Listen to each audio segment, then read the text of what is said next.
is yet another day to keep getting better. Becoming Undone is the podcast for those who dare bravely, risk mightily, and grow relentlessly. Join me, Toby Brooks, as I invite a new guest each week to examine how high achievers can transform from falling apart to falling into place. Growing up in a family of rabid fans for their hometown St. Louis Cardinals, Rob Sims recognized his love for baseball early in life. However, after Rob's father passed away suddenly due to cancer when Rob was just 6 years old, baseball soon became more than just something to watch. It became something to live and something to be. Rob discovered peace and solace in the hour spent practicing and playing the game.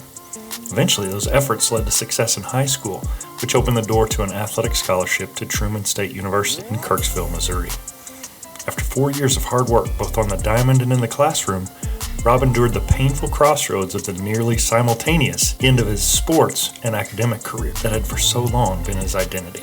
A career in sports media followed, eventually leading to a position as a sports information director at Creighton University in Omaha, Nebraska. Over time, he began to realize that his goals as a husband and dad were increasingly at odds with the demands of his job. He left to pursue a career in nonprofit fundraising, ultimately finding success in helping clients raise more than $100 million in capital, while still getting to serve as broadcaster as the voice of the Creighton Bluejays women's basketball team for the past 21 years. Hear Rob tell his story of overcoming the painful loss of his dad early in life to eventually finding his passion on the baseball diamond, jobs in pro sports, and a D1 athletics department, and eventually a highly successful career as a nonprofit fundraiser in episode 23, Getting Hectic.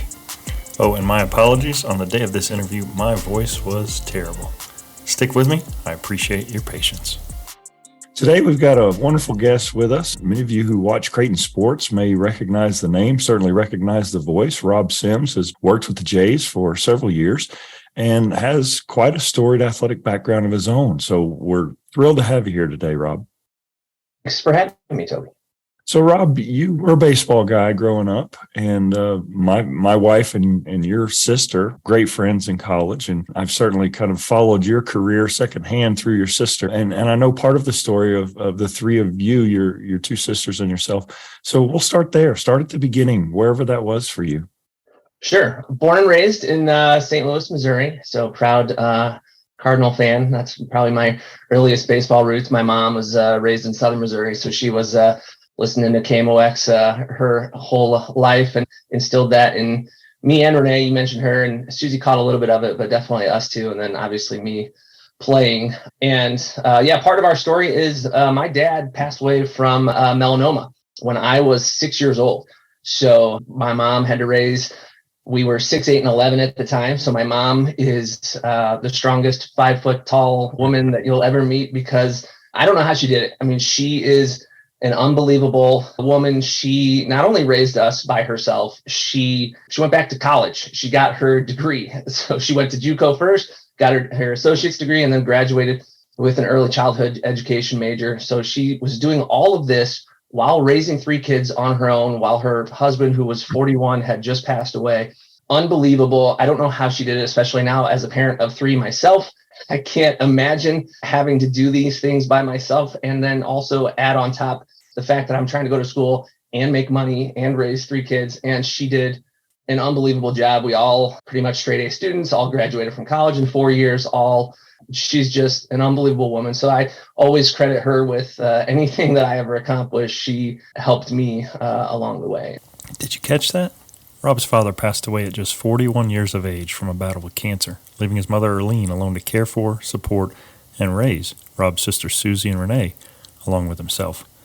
Not only did Erlene manage to keep the family together and moving forward, she earned a college degree and started a storied career in the public education system in the process. Erlene is one of the kindest, most caring people I've ever met, and the way she was able to not just hold her family together, but lead them all to successful lives after enduring such trauma on her own should be celebrated. Miss Erlene, if you're listening, you're an absolute hero and a rock star. So that's back then. Obviously, that baseball was always part of my life. Played high school, played in college at a Division II school in Missouri, Truman State University. Played that for 4 years, and then it was over. So I transitioned into working in the athletics world. So that was a good transition for me to say, okay, my college career is over. And to be honest, I didn't declare a major in college until I had to. I had no idea what I wanted to do. I just knew Truman State was a really well-known academic school, and I knew I could play baseball there. So I knew those are the two things I wanted out of college.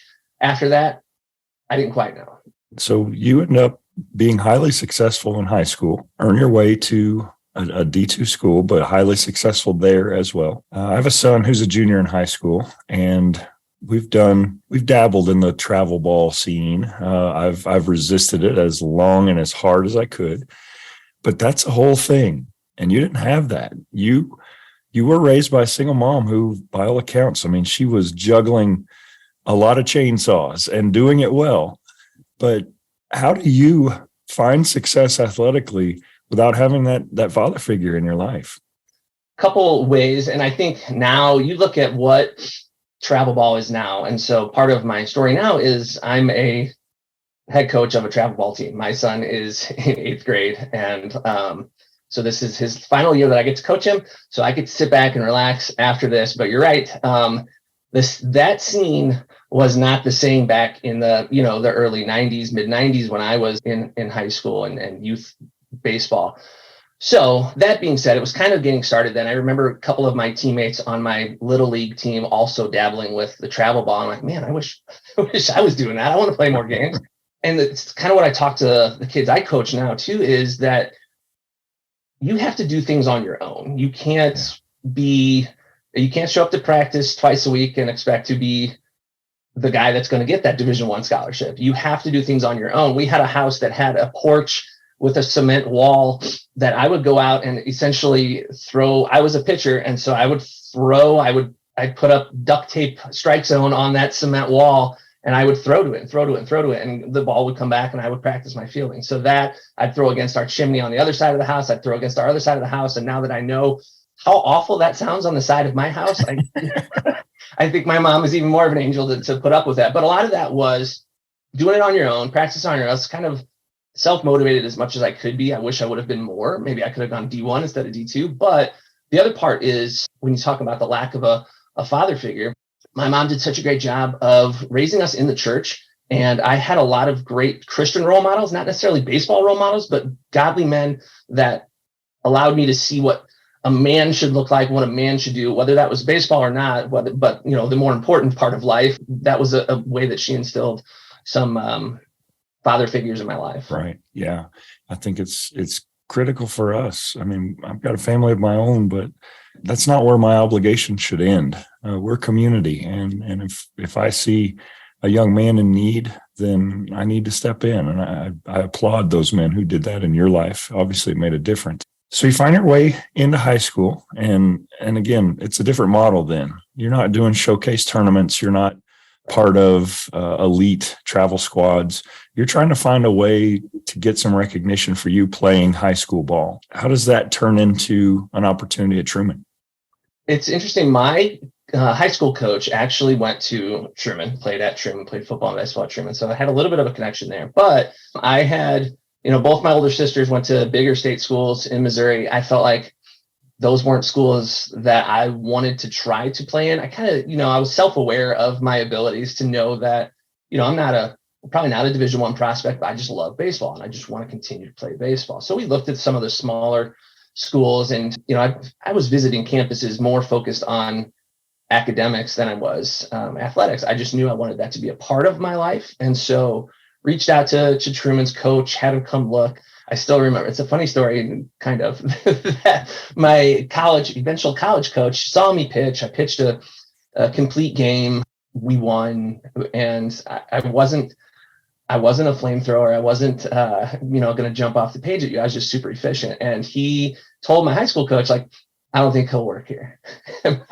My high school coach wasn't very happy about that and told my college coach, you're crazy if you think he can't help you achieve what you're trying to achieve up there. So it was kind of my high school coach stuck up for me. And again, I loved the campus when I visited and fell in love with it and thought, I know the academics are great. I know the school and the community are nice. And if I can play baseball, great. And so he ended up offering partial baseball at any level is just partial scholarships for the most part. So got a partial scholarship to go play up there.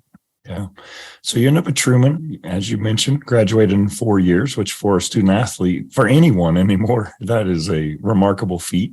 And that's in a pre-AP and dual credit. You went to high school and then you went to college. You didn't go in with 30 credit hours, but you're a student athlete and you graduated in 4 years. A highly successful career, top 10 school history of 44 appearances, school record for starts in a season. You were inducted into your high school's Athletic Hall of Fame. What was that season of your life like, those 4 years at Truman, being an athlete, being a college student? I loved it. And I will say too, because I'm always very quick to point out and to be self-deprecating that I am in the NCAA record book. So that's the good part. The bad part is I'm in the NCAA record book for earned runs allowed in one game and hits allowed in one game. Hey man, a record is a record. So it was quite the performance through a complete game. One of those like, Rob, you're just going to have to eat it. You just go out there and just throw because we don't want to waste any other pitchers today. So it was one of those things where we had my junior season, we had one of the best seasons in program history. And I'll say this too. We still weren't over 500. So we were over 500 in conference, which hadn't been accomplished in forever. As I said, Truman is a great academic school. It's not known for baseball, but that didn't matter to me. Like that wasn't my objective. I wasn't going to school to be the most successful baseball player ever. I was going to get an education and play baseball. So I loved the structure that baseball and athletics put into my life, that it wasn't just, I'm going to classes 3-4 hours a day. And then what do I do? I really enjoy that. And I try to pass that on to my kids now when they're like, we can't be involved in this, and this. I'm like, it actually helps you. It's better than coming home and just sitting on your phone and not doing anything. I loved that structure. I loved that. I loved the road trips with the guys. I loved sitting on the bench as a pitcher when I wasn't pitching, just chewing seeds and gum and just talking about nothing. I love that part of athletics, part of my college career. And so your sister shared a story with me that convinced me in the moment that you were a perfect guest to be on our show. And she said, oh, that sounds like my brother, because we went and we saw him pitch in his last game. And, she had seen you throw from infancy all the way through all the little league teams, all the high school teams, now all the way through your college career. And you all kind of had this fear / perception that this is it. This is Rob's last game. There's a finality here, right? And then I think the next week you graduated from college. These two things that had been absolutely central to your life, academics and athletics, were both over in a matter of days. And the question always then comes, now what? That structure that you mentioned, hopefully it's taken root and it's taught you skills that you can now structure for yourself. But suddenly those are over with. Talk me through the emotions during that week, that month that followed. The emotion, first of all, of walking off the mound for the final time was overwhelming. Coach walked out there. He hadn't given me a warning like, hey, this might be your last inning, or hey, one mound visit first, and then he's going to come get me. And I knew that was final. He came out and was like, all right, I'll take the ball. I'm like, that's it? That's all? And so I walked to the dugout and I couldn't do it. I had to walk down to the bullpen and I bawled and bawled and bawled. Like I could not get it together. Sometimes in life, our endings slip away slowly, and we might not even realize the gradual fade as we naturally move from one season to the next. While in the back of his mind, Rob knew that his time on the diamond was coming to an end soon, he still wasn't fully prepared for it to be suddenly and forever over in the moment. For someone who had turned to baseball as a critical piece of his identity for so long, the emotions that surfaced when he realized it was officially over were more than he could bear. So he did what so many of us do. He grieved, and he grieved as inconspicuously as possible, not wanting to be a distraction in the dugout as his team fought on, made his way to the bullpen, and cried it out. While time has a way of allowing us a path forward, there's no doubt about it, whether it's handing the ball to your manager for the last time, heading back to the bench after your coach has subbed you out, or recognizing that you're taking that uniform off for the last time. The volume that such seasons can occupy within our spirit can be huge. And when they're gone, the void that remains can be difficult to take. So did that. I knew that was it. And so driving home, we were in Joplin, Missouri. That was my final game.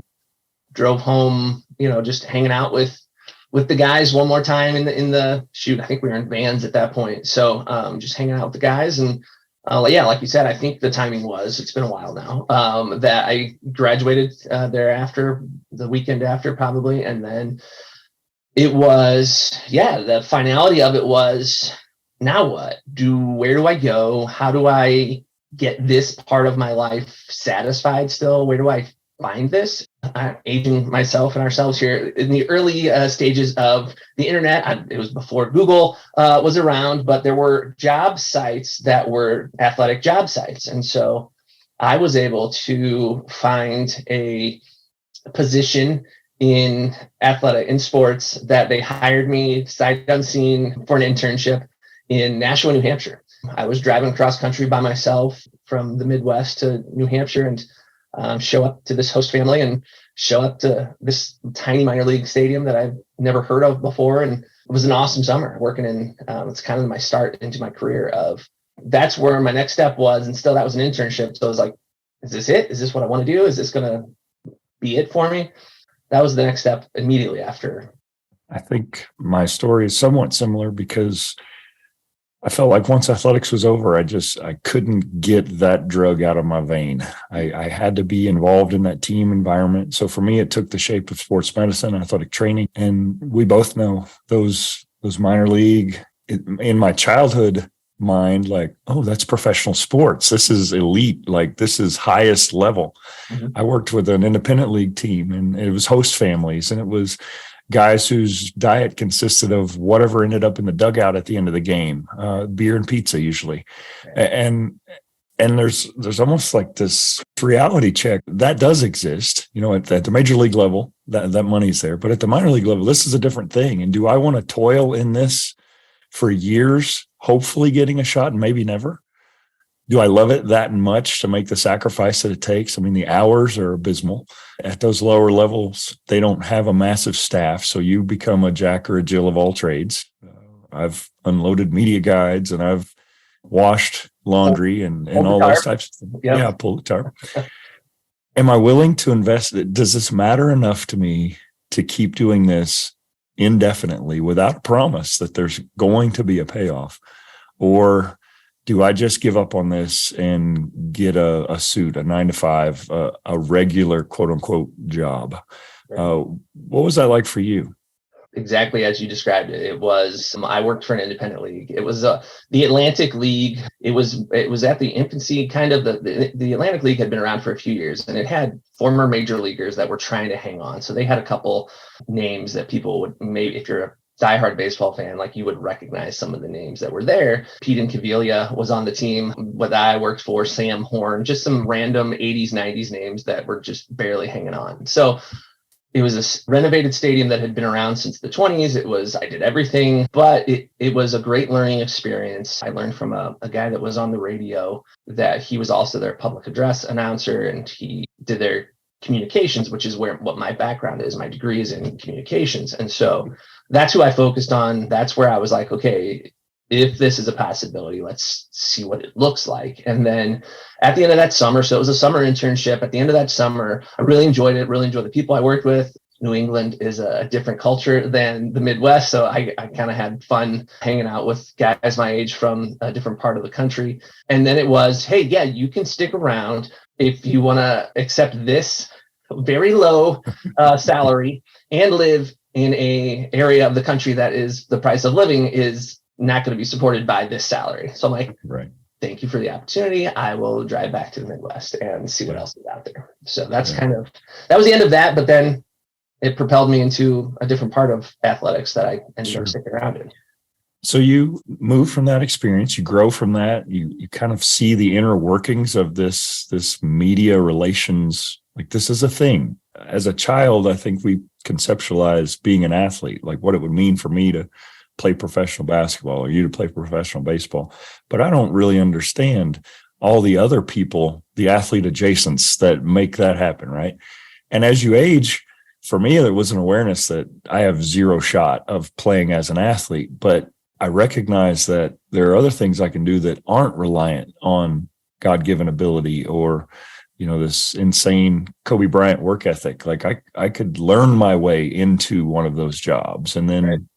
learning and skill, maybe I find myself in the team photo anyway. I'm not in a jersey, I'm in a polo, but it's still pretty darn close and it's satisfying for me. So you end up at Creighton University. You end up at a Division I university, which is like dreams come true. What was that first day on the job like for you when you got that bag with your first Creighton polo in it and you've arrived? Talk me through those emotions. So yeah, when I got to Omaha, it was January of 2001, and I had never been to Omaha before. So they again hired me, phone interviews, no video conferencing back then. So it was a phone interview. I hadn't seen these people. I don't know what I'm getting into. I started as an intern at Creighton as well, driving from Kirksville up I-29 through Iowa, and arriving. I just remember thinking, this is Omaha. There was one skyscraper at the time. Now we've got two, and one on the way. But it was okay. This is it. It was at the time, and I'm still in Omaha, and I'm still around Creighton. At the time, it was half the size that it is now. There's a ton of new development, but at the time, our media relations offices were in the back of the public safety building. So we were buried in the back in this office, like, this is it. This is what we're doing. I do remember this. It's funny that you asked about my first day. I remember, for whatever reason, not thinking, I wore a red sweater. And if you know anything about Nebraska, the state of Nebraska, it is all Husker all the time, unless you work for Creighton and you live in this little part of Omaha. And people at Creighton do not like the Huskers. And so I remember a lady giving me a hard time, like, what are you doing wearing red? What are you doing? I'm like, all right, I'm ready for that rivalry. Okay. I will never wear red here again. But that was my first day. I was overwhelmed, never done what they're asking me to do. I've never been to the city. I don't have a place to live. I know a guy that lives in a dorm, so I'm going to crash with him until I find an apartment. But yeah, that was the first day. So you find yourself kind of working through the system, part of a staff of, a team of media relations folks. You've worked with men's soccer, softball, women's basketball, all nationally recognized programs. You've been on the air. You've called games on ESPN. Would little Rob have had any inkling that he would have ended up on ESPN? No, I don't think so. I always, I mentioned KMOX, listened to the radio because growing up, there wasn't every game televised. So we listened to a lot of Jack Buck and Mike Shannon on the radio. I love broadcasts, and I love watching baseball, and I love being a part of baseball. I never knew, and the opportunities didn't exist necessarily 20 plus years ago, that you could just intern or be, an announcer somewhere. And so I kind of lucked into it, that when I started as with sports information and media relations with Creighton, that they needed me to step in and be the color guy on road trips. So we had a play-by-play guy that would come, and I would be the color guy on women's basketball road trips. That's how I kind of got started. And even after I had a tenure at Creighton where I left, and I'm still associated with them and still broadcasting. Never would I have thought I would be on a national broadcast. I've gotten to do broadcast on FS1, and I got to do a baseball broadcast on FS1 last year, which was phenomenal. And no, I never would have thought this would be how I would end up. And I really enjoy that aspect of what I get to do still. That's super cool. You also served on the media relations team for the College World Series. For those not familiar, Omaha is ground zero for the College World Series. It's Mecca. It's people journey to Omaha who have a love for college baseball. So I've had several guests who have kind of this complicated relationship with their sport, something that fed their soul so well. It's sometimes painful to watch after it's over. And for me, I didn't want to watch basketball for a long time.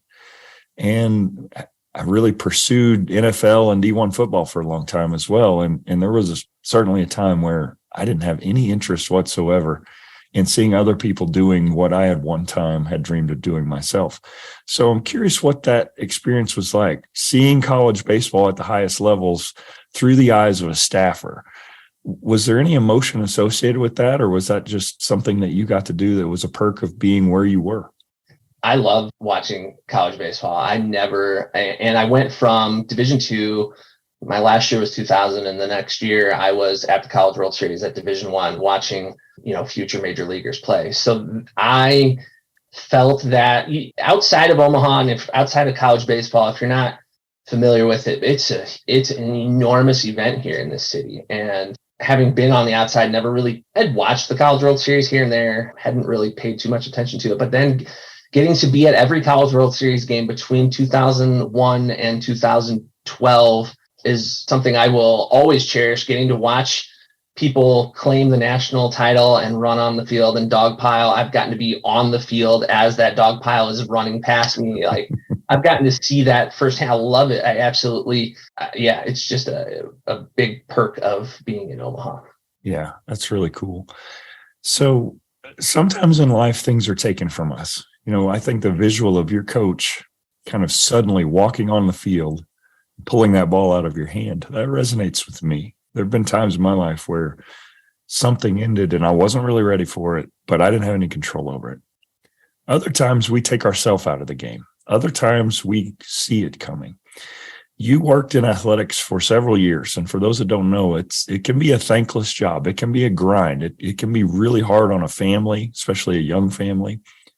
And you made a tough decision to transition. Now you kind of get the best of both worlds because you still get to pick and choose. You get to freelance a little bit, but you transitioned over into nonprofit fundraising. What was the thought process going into that decision? So the thought process was I had been in athletics at Creighton for 11 years. As you said, it can be thankless. I think the thing that people may not realize when they watch college athletics is, it's a moneymaker for a lot of programs, the ones you're watching on TV every night, those big time schools, but it's the head coaches that are getting paid, and that's about it, of a couple sports. It's not every sport. The staffers aren't necessarily supported all that well. So it was a fact of, I had 3 young kids at the time. I have 2 15-year-olds and a 13-year-old. So at the time they were really young, and I thought, not only do I need to probably start making a little bit more money for my family, the thankless part of it too is I worked every weekend between August and May. So, and most of June with the College World Series. So I had about a month off, a 6-week period where I could enjoy my weekends. And that was 11 years of that, plus nights during the week. Obviously you watch TV every night, there's basketball on. So those behind the scenes people are at all those games before and after. So it was a grind that I'm like, you know what? We were in the Missouri Valley Conference still then. So I was taking bus rides from Omaha to Evansville, not an enjoyable trip, all of those places across the Midwest. And so I was like, I'm in my 30s now. I've got little kids. I want to see what else is out there. I kind of ran into somebody that I knew from Creighton that was in this nonprofit business that I got into. And I said, he kind of in passing, one of those things where we were at the airport and I was on a road trip with basketball. He was on a road trip with his work. And he's like, hey, you could do what we do. He's like, you should call me. Okay, I will. It was one of those things where in passing, like, you say something, you should call me. I'm like, okay, I'm going to call you tomorrow. So I called and, kind of got the process started. And so the thought was, I want to be home with my kids more. I know I want my kid to play baseball eventually, my girls to play sports, and I want to be able to not only watch them, but coach them. I thought of, okay, I probably need to leave athletics behind. And do I regret it? Do I miss it? Absolutely. Ask my wife every March. I feel like March, you understand, Toby, the crossover seasons between the end of basketball, the beginning of baseball, softball. It's an insane time for an athletic department. But I miss it. Like I miss Creighton women's basketball, who I worked with. They made an Elite 8 run last year. I'm like, I wish I could be there. I wish I could be watching these amazing performances in person. So you're right. I do get the best of both worlds. I get to freelance. I still get to broadcast. I still get to do these things. And it's basically, I tell everybody it's my paid hobby. So I get to broadcast. I get to get paid to sit courtside and watch these games. And I get to dictate. I can say no. I'm like, no, I don't want to work this game. Or I can show up an hour before and leave immediately after instead of 3 hours before and 3 hours after. So I miss it, but I also know my quality of life is better and my family's quality of life is better. And I really have enjoyed coaching over the last 6-7 years. That's so cool. What advice would you give for a young man or young woman who's maybe in pursuit of your childhood dreams? I think of it as a couple of different ways that where I'm at now with my paid hobby, there's so many more opportunities now. And I wish I would have done internships. I wish I would have gotten involved in my college athletic department more than I did beyond playing, and just having those opportunities, whether they're paid or unpaid, getting in. And now there's so many more opportunities now. I know that athletic departments allow students so many more opportunities with the broadcast world. So I saw the other day too, young people, whether you're in high school and you're near a university, whether it's D1, D2, D3, NAI, whatever, if you want to have an opportunity or think you may like sports enough, go see what goes on behind the scenes and see, like, I love taking my kids and showing them, like, look, this is how many people it takes to run this operation. I can't go to a game anymore and not think, boy, I wonder why marketing did that way, or why, why the PA guy is saying that right now instead of waiting. And, there's so many things that go into it that if you can involve yourself, and you may think you want to do something, but see another aspect of the athletics world that you're like, that would be interesting. That would be fun. Mm-hmm. That's great. For myself, some days I've thought back on my career and wondered and been jealous. I've got friends who they went straight into a career and it was just an upward trajectory. Like they knew what they wanted early and they've leveraged that to great success. Some of us take a while to get there. And part of me wonders, had I taken the more direct route, would I be more successful? Would I be better? Or was I better for the journey? So given your experiences and coming to this kind of mid-career, are you glad you took the journey the way you have? Yeah, my journey, I always look back on it too and share. When I share, people ask me about my life, and I always say, between my personal life and my professional life, I know that it was laid out how it should be laid out. Yeah, my dad passed away. I could be bitter about that. I could say, gosh, I missed out on X, Y, Z. I don't ever think about that. I think that's what God had intended for my life, and that's how my life has played out. And so with athletics, with my professional life, I walked away. I was at 5 years at my previous position, and I had attained a level at that company where I was, had a big title and big salary, and that was unfulfilling to me. I didn't connect with my clients. I didn't connect with the mission of that particular job, and I walked away, and I didn't have anything lined up. And I just told my wife, I'm like, I can't do this. I go in and sit at my desk and I'm miserable. So I walked away, and I think it was one of the best things for me. I'm at a company now where it's a startup, and my boss called me and said, hey, do you want to help me start this business? And so I don't always know what's next, but I know that, I have the same thing, Toby, that I have guys that, my college roommate's an optometrist. He went to school and that's what he did. I have a guy that's IT guy. So he went to school and he's been in IT for 20 plus years. I have my best friend growing up. He's a JAG officer in the Air Force that he knew he wanted to be a lawyer, and straight past all of them, knew exactly what they wanted. I went to college, didn't declare until I had to, didn't know what I wanted to do when I graduated. Felt like when I was 30, I still didn't know what I wanted to do, but always keeping an eye open, developing enough relationships to have opportunities outside of what you think you can do. Now, I love the path that I've went on is a great path that I feel like I wouldn't have ever predicted it. I wouldn't have ever thought I'm going to be in the nonprofit fundraising world, but I am, and I get to do some broadcasting on the side and raise a wonderful family with my wife and have 3 kids and spend time with them. So it's all played out pretty well. That's so cool. I've worked at several levels in athletics, and we think of D1 as being, the elite, the top, and the money's better and all these things. But the pressures they can be pretty arduous. And I've certainly dealt with some coaches that made the job less than ideal. At the high school level, oftentimes I'm dealing with overzealous parents who really, from a medical perspective, and rightly so. I mean, that's the most important thing in their life. They should care about their child. But D2 for me is the sweet spot. You're not dealing with parents. Coaches are usually pretty reasonable, and the athletes are there because they love it. They're not there just because they're chasing a scholarship. Many are on partial or not at all. And so I hear it in your voice. Oh, I just went D2. There's no such thing as just D2. You had a storied collegiate career, and that was rewarded by being inducted into your high school's athletic hall of fame in 2021. What was it like when you were notified that you were selected to be honored at your high school? It was awesome. It was a great honor. Actually, my high school teammate is the head coach there now. And I was the first graduating class of this high school in St. Louis. So the fact that we were as successful as we were, as quick as we were, and the fact that it's still recognized 20 plus years later, that was a fun notification. And because baseball is the athletes, the kids are so much better now and throw so much harder. There's a guy that went to that high school that is AAA right now, is on the verge of making the majors. That has never happened at that school. But the level of play is so much greater than it was 20 plus years ago because there's so many more opportunities to develop.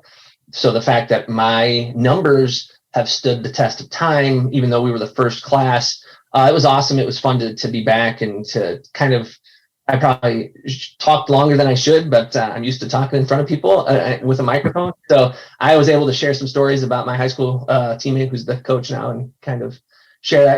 It was an awesome honor and something that is pretty special. That's so cool. I love music and the emotions that it can frequently represent. My son played varsity for the first time this year. So this past season was the first time he got to pick his walk-up music. And it was like, he was so in his head about, okay, what song am I going to use to represent me? In baseball, that's like a big deal. You were a PO, right, in college. So yeah. You didn't really have walk-up music, but you had maybe mound music. Right. What song would you pick as the soundtrack of your life? If we were producing the documentary, The Rob Sims Story, what song do you most connect with and why? Oh man, I knew this question was coming and I didn't even, I didn't nail one down. I would say, I will share that one of the songs that I had in high school, I would sing or hum to myself as I pitched a lot. And it's a song that is not a great, like easy listening song. And I'm not a heavy guy, but it was The Urge is a band that's from St. Louis, and they had a song that was, It's Getting Hectic. So I don't think that's the soundtrack of my life necessarily, but whenever I pitched, especially in college, things were pretty hectic. But I have grown to enjoy country music over the last couple of years. So I wish I would have come up with a greater, better answer for you, Toby. But hey, we'll a dad with twins, It's Getting Hectic is spot on brand. Yeah. So I'll introduce that to your audience. Go look up viewer discretion or listening discretion advised on The Urge, Getting Hectic. I'd never heard of The Urge before this interview. However, a quick Google search revealed that they are one of the best kept secrets to ever come out of the St. Louis music scene. Their catalog is impressive, and their sound is full, fun, and highly musical. The thought of Rob on the mound, pitching himself into a jam with runners on the corners and a hitter running the count full while humming It's Getting Hectic, or singing under his breath, it just strikes me as hilarious. And then later in life, he and his wife Sarah had 3 kids, including twins, and again singing It's Getting Hectic while changing diapers and herding toddlers through the house. Do yourself a favor and pull up some Urge on your streaming platform of choice, or YouTube if you're still a music savage, and give it a listen. Thanks to Rob, The Urge has been a great addition to my regular listening library. Well, Rob, I really appreciate the time. The last question I ask of all my guests, what for you remains undone? One of the biggest honors and roles in my life is being a father. And like that is why it was easy to walk away from athletics. So I think not having a father growing up, I've always been really intentional about spending time with my kids. I've already outlived my dad. He passed away at 41. I'm past that now, well past that.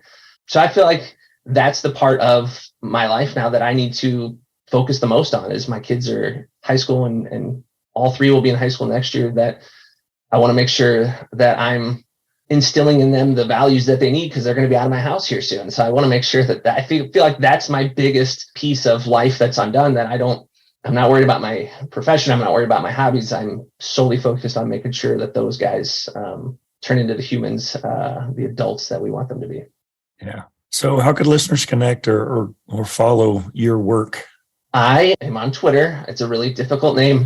I am Rob Sims. That's my Twitter handle. I am Rob Sims, 2 M's, like Phil and Chris Sims. But yeah, and if you really like women's basketball, you can, where I broadcast most games on the Big East Digital Network, which is on Flow Hoops. It's a subscription service, and I'm on the radio here in Omaha too. So, but yeah, I have really grown. I would never have, you asked that question too, if I would have foreseen where I was, I would never have thought that I would be a women's basketball fan, but I absolutely have enjoyed that. The head coach at Creighton has been there for 21 years. I've been broadcasting for 21 years. So I've got a good relationship with him and really enjoy following women's basketball. So plug for women's basketball there too. So nothing wrong with that. Here in Raiderland, we had high expectations of our men's basketball team, and it has it has fallen off the rails. But our women's team's doing well. So a lot of people are making the switch right now to the Lady Raiders. Yeah. Well, Rob, thank you so much. I can't thank you enough for your time. Appreciate your insights. And just congratulations on a fantastic athletic career and for sharing some wisdom with us today. Thanks so much. Yeah, thanks for having me, Toby. The word that comes to mind when I think back over my time with Rob Sims is brave. He was brave for that little boy, his two sisters, and their incredible mom to keep moving forward after the untimely passing of his dad. He was brave, too, when Rob became a successful high school athlete in the St. Louis area, and he turned that success into opportunity a few hours west in Kirksville for college. And it was brave again when he embarked on a career in sports information and marketing. So, too, was it a sign of strength when he ultimately walked away from a job in Division I college athletics for the sake of his family. Rob Sims is a shining example that while the story doesn't always unfold the way we would have written it, we still get the chance to make it something beautiful in the end. Becoming Undone is a Nitro Hut creative production written and produced by me, Toby Brooks.